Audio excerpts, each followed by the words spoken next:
ध्यान की सत्य वैज्ञानिक विधि को जानो, जो कि 3-4 हजार वर्षों से भी अधिक पुरानी है।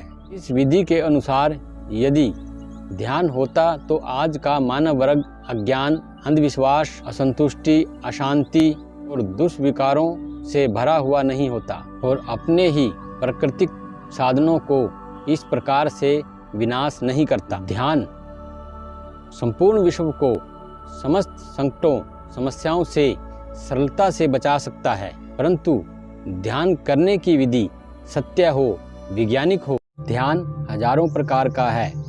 जो ध्यान मानव वर्ग को सुख, संतुष्टि और मुक्ति दे सके, वही ध्यान सत्य है।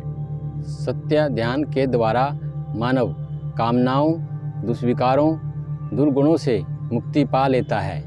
जो दिख रहा है उसका सत्य विज्ञान के आधार पर अध्ययन, मनन और अनुभव करके जान लें कि यह संसार मन को आनंद और दुर्गुणों से मुक्ति नहीं दे सकता और ध्यान को अपने अंदर अंत तल तक केंद्रित करें।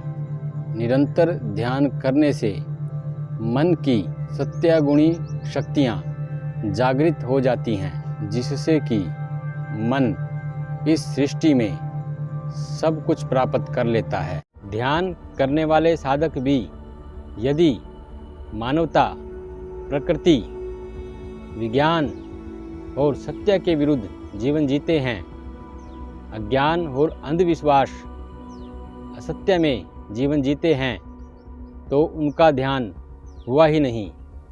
वह अंधविश्वास के चक्रव्यूह में फंसे हुए हैं, क्योंकि आज की मानव जाति ने टेक्नोलॉजी, औद्योगिक, अप्राकृतिक विकास के अंधाधुंध प्रयोग से पृथ्वी पर जीवन का विनाश करना निश्चित कर दिया है।